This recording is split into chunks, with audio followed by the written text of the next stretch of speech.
Bab 47. Pagi ini Kayla sarapan sendiri. Tak ada seorang pun di rumah. Tentu saja kecuali para pelayan. Kai melirik pada kursi-kursi yang kosong, sambil memakan sarapannya. Paniar, sebut Kai pada pria tua yang berdiri di dekat meja makan. Iya Nona Kayla, kemana semua orang? Nyonya dan Twins tidak kembali semalam. Dan Tuan Malvin sepertinya menyusul ke apartemen. Bagaimana dengan Chet? Nona Katie menginap di apartemen Kenan. Jawab Pak Niar setahunya. Kai manggut-manggut. Pak Niar, iya Nona, temani aku makan. Rasanya tidak enak jika hanya makan sendiri. Ucap Kai sambil menepuk ruang kosong sebelah di meja makan. Pak Niar tersenyum maklum. Sejak dulu Kayla memang selalu minta ditemani makan saat tak ada orang di rumah. Pak Niar pun duduk di kursi dan mengambil sarapan sekedarnya. Karena memang dia sudah sarapan lebih dulu. Dan hanya sekedar menemani nonanya sarapan. Kayla mengulas senyum. Setidaknya dia tidak sarapan sendiri pagi ini. Kai pagi itu berangkat ke universitasnya dengan menggunakan bus. Kai berjalan menuju halte. Saat akan sampai di halte, tiba-tiba saja sebuah mobil dengan kecepatan tinggi melaju ke arahnya. Kai tersentak, matanya membulat. Dengan cepat salah satu pengawalnya menarik lengan dan tubuh Kai tepat waktu. Hingga gadis itu selamat. Mobil yang melaju melesat menghantam halte. Namun kemudian mobil itu kabur.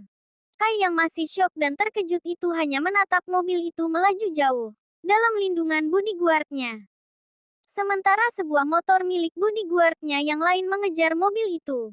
Nona, Anda baik-baik saja? Tanya sang bodyguard. Kai masih dalam keterkejutannya. Ah, ya, terima kasih. Kau sudah menyelamatkan nyawaku.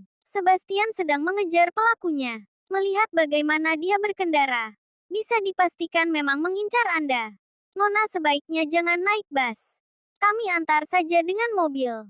Saran sang bodyguard. Ah, tidak. Biar aku naik bus saja. Tolak Kai yang merasa lebih aman karena di bus ada banyak orang. Daripada naik mobil. Kemungkinan mereka akan bisa mengejar dan menabrak lagi.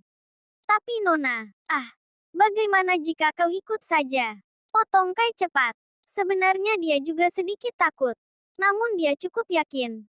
Tidak akan diserang lagi dalam waktu dekat. Baik Nona, biar saya hubungi yang lain dulu. Setelah itu, Kai dan seorang bodyguard-nya menaiki bus untuk ke kampus. Sedangkan yang lainnya mengikuti dengan mobil di belakang bus. Hari semakin siang. Waktu Kai untuk kembali ke rumah. Kai masih berjalan di lingkungan kampus. Berjalan melewati samping gedung yang cukup tinggi itu. Awas! Mendengar suara teriakan Kau menoleh dan menggerakkan tubuhnya sedikit. Tepat di sampingnya sebuah pot beserta tanaman dan bunganya jatuh dari lantai atas dan pecah di dekat kakinya. Kai tersentak. Dan mendongak. Tak ada apapun di atas. Ya Tuhan! Jika pot ini sampai mengenai kepalaku. Gumam Kai menjauh dari bawah gedung. Nona, Anda baik-baik saja? Seorang bodyguard Kai berlari mendekat. Maaf, kami terlambat. Disusul oleh dua bodyguard lainnya. Salah satunya Sebastian. Tidak apa-apa. Untung aku sempat menghindar. Ucap Kai lega walau wajahnya terlihat sekali begitu terkejut dan tegang. Apa Anda masih akan pergi ke tempat lain? Tidak. Kita pulang saja.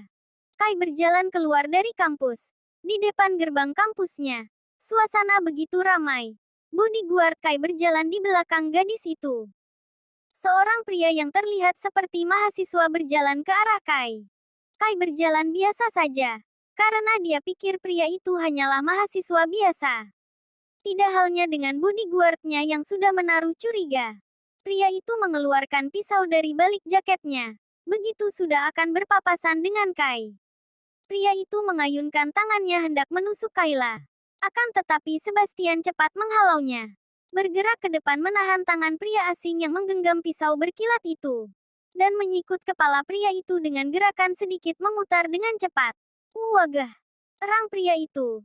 Ia menggunakan kakinya untuk menjegal Sebastian. Hingga Sebastian sedikit oleng namun tidak jatuh. Pria asing itu menarik tangannya yang digenggam Sebastian dan melayangkan pukulan ke wajahnya dengan tangan yang lain. Begitu pria itu lolos, langsung kabur. Tanpa membawa serta pisaunya yang jatuh. Kejadian itu begitu cepat sehingga yang lainnya tak sempat membantu. Begitupun Kai yang hanya membantu dengan kedua bodyguardnya berdiri menjadi bentengnya. Nona, sebaiknya kita naik mobil saja.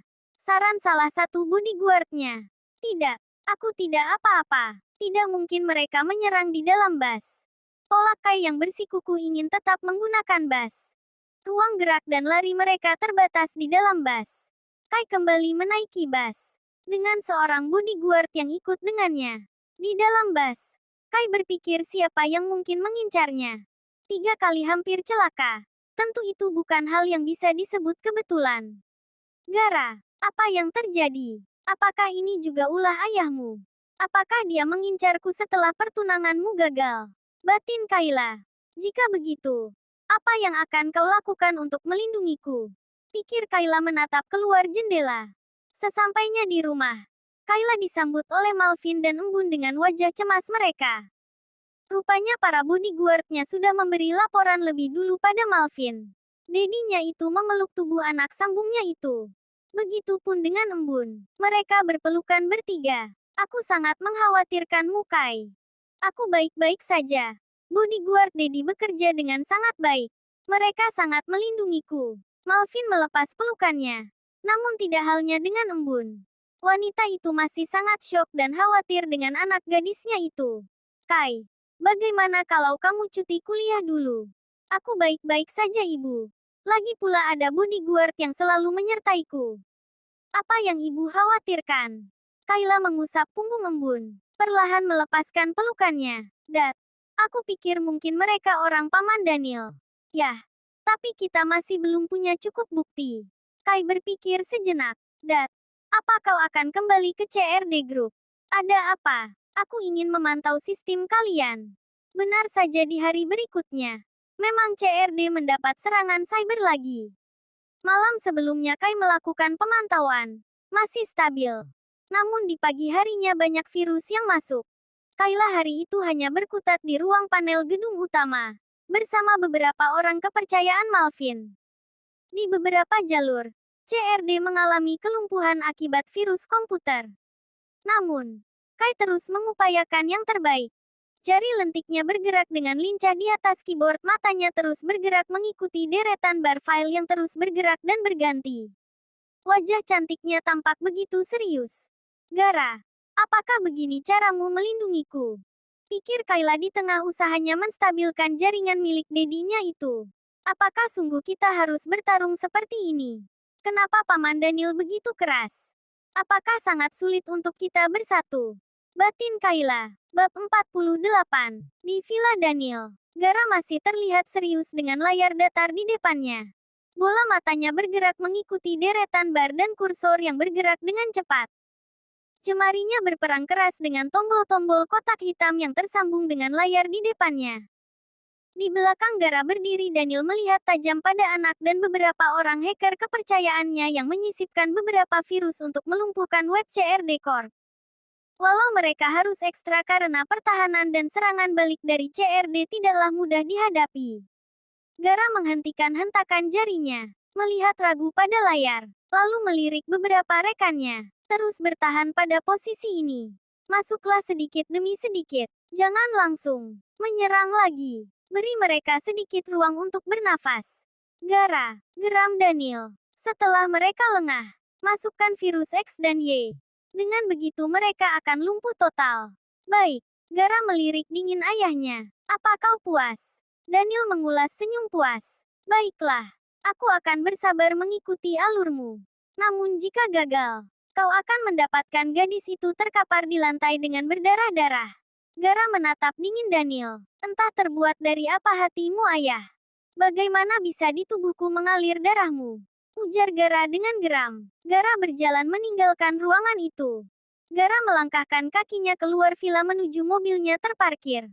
Dengan kecepatan penuh, Gara mengemudi. Pandangan mata tajam namun tersirat sendu. Kai, aku tahu kau mampu menangani ini. Jangan salah paham padaku.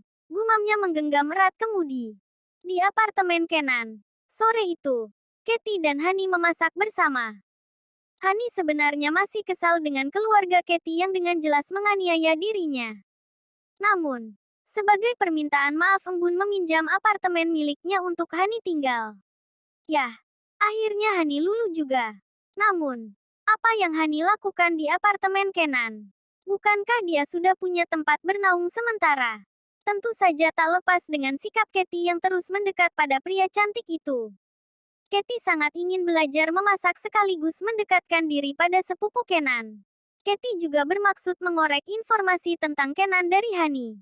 Ken berdiri di ambang pintu dapur. Menatap kedua orang berambut panjang namun beda jenis itu. Sama-sama terlihat menggiurkan namun yang satu bikin panas dingin gak karuan. Namanya juga makhluk jadi-jadian. Jadi begitu. Katie menyimak dan takjub dengan kemahiran Hani memasak. Nah ini coba kamu potong, babe. Hani dengan suara menggelikan namun manja. Gimana motongnya? Ih, motong aja nggak bisa sih. Ini, gampang banget ya babe. Tinggal serong kiri. Serong lagi. Ucap Hani mempraktekkan sambil menggal-menggolkan bokongnya. Ken yang melihat itu begidik juga. Mentel banget sih. Gumam Ken geli. Melihat istri dan Haninya begitu akrab di dapur membuat Ken sedikit kesal. Pasalnya dia merasa diabaikan sore itu. Dia sudah kembali dari kantor.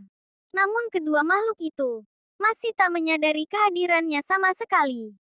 Hingga dengan mata kepalanya sendiri Ken melihat Hani menyuapi Katie dengan centil. Katie pun seperti senang-senang saja dengan semua sikap dan perlakuan Hani padanya. Sesekali Katie pun menowel pipi Hani dengan genit. Mata Ken membulat kesal. Apa-apaan mereka ini kenapa malah seperti saling menggoda? Gumam Ken pelan dengan kesal. Ken pun membalikkan badan dan pergi ke kamarnya. Entah kenapa hatinya merasa kesal sekali. Sejak dari pulang kantor, Ken masih dengan pakaiannya langsung menuju dapur karena mendengar suara cekikikan kedua orang itu. Memperhatikan keakraban keduanya, malah membuatnya kesal. Hani mengulas senyum senang, lalu melirik Katie yang juga tersenyum lebar. Kau lihat, dia sangat kesal. Bisik Hani mengangkat tangannya mengajak Katie tos. Katie menyambutnya. Setelah bertos ria, mereka kembali pada kesibukan lainnya. Baiklah. Berikutnya nanti di meja makan. Ucap Hani. Oke. Di meja makan malam itu. Katie dan Hani kembali asyik bercanda berdua. Hani, coba cicipi yang ini. Ucap Katie menaruh sepotong udang mentega ke piring Hani. Katie menatap Hani selama Hani mengambil dan sepotong udang itu dan memasukkannya ke mulut. Dengan gaya centilnya, Hani mengekspresikan rasa enaknya udang mentega itu. Enak banget tau Chat. Kamu baru sebentar belajar masak udah sepintar ini. Rasanya mengagumkan banget. Katie pun tersenyum girang. Lalu kembali menyendok nasi dan udang menteganya. Dan menyuapkannya ke mulut. Ken geleng-geleng kepala melihat tingkah keduanya. Chat, coba makan yang ini. Kini giliran Hani menaruh sepotong ayam filet ke piring Katie. Katie pun langsung mengambil dan memakannya. Ini juga enak. Girang Katie memuji. Melihat kelakukan kalian berdua jadi enek tahu ujar Ken dengan wajah aneh. Melihat kedua makhluk di depannya yang duduk berdampingan itu. Kenapa? Kau cemburu? Ejek Hani manja. Ken tertawa geli. Buat apa aku cemburu? Kekehnya sambil menggeleng dan menyuap makannya. Kalau gitu nggak usah protes lah. Hani kembali bicara. Di dapur, Hani dan Katie mencuci piring bersama. Kak, Om Kenan bagaimana saat pacaran dulu? Kenapa kamu malah menanyakannya? Penasaran aja kak. Nggak usah. Entar malah jadi cemburu kamu. Ya enggak lah. Itu kan masa lalu Om Ken. Tapi dia masih terikat dengan masa lalunya itu. Begitukah? Wajah Katie berubah jadi sedih. Entar bagaimana jika wanita itu kembali pada Ken? Mungkin dia masih akan melanjutkannya. Kurasa. Tangan Katie yang memegang piring melemas dan jatuh di pinggiran wastafel. Kak, aku nggak mau. Om Ken harus sudah cinta sama aku setidaknya sebelum wanita itu datang. Katie menoleh dengan wajah memelas. Menatap Hani. Kak, bantu aku. Mohonnya. Hanya Kak Hani yang bisa membantuku. Yah, aku bisa membantumu sih. Tapi ya nggak gratis. Ucap Hani berlagak. Apa yang harus kulakukan? Tanya Katie bersemangat. Hani melirik centil. Nanti saja.